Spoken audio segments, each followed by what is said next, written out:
Schoolmaster Dortmeister, his wife by his side, spoke gravely to me in the best parlor of their house in Portland, where I was boarding at school. The only other time I had seen that room was when my father had left me there, 7 months before. That was also the last time I had seen Father. Mrs. Dortmeister put the back of her small hand to my cheek and said, "Benjamin, I understand it's not so very bad." "But you're needed at home," the schoolmaster said. "Your sister has come to take you."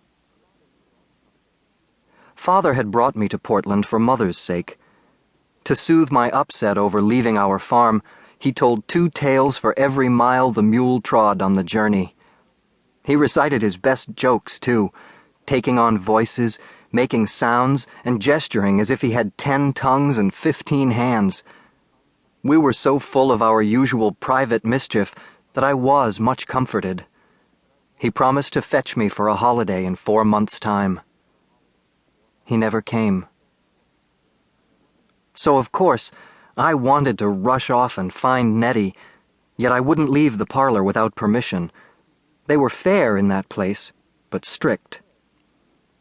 "Benjamin," the schoolmaster went on, "you are the finest student I have ever had."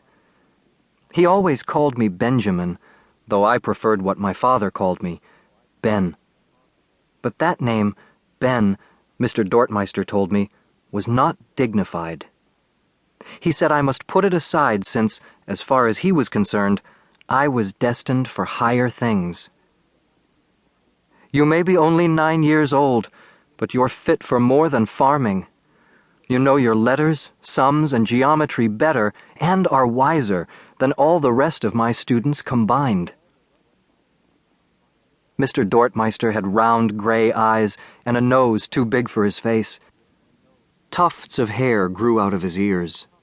I had always thought him comical, but when I looked up at him that time, in his best parlor, I thought he seemed about to cry.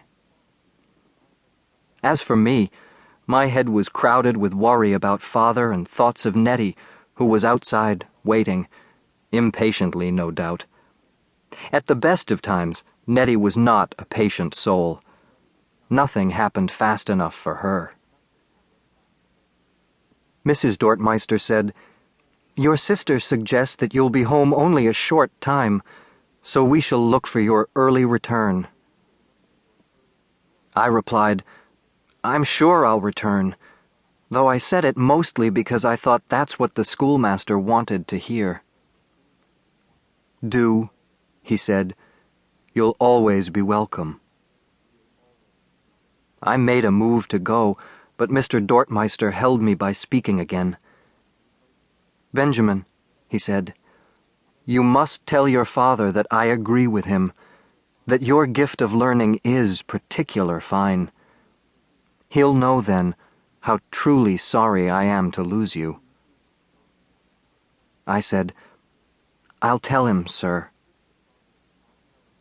"Wish your father a sound recovery. I'll retain the school fees against your return." "Yes, sir," I said, and once again made a motion to leave. Still, he would not release me. "Benjamin," he said, "we want to pray with you now." He and his wife bowed their heads, so I did the same. "Our Father," the schoolmaster began, "who art in heaven, hallowed be thy name.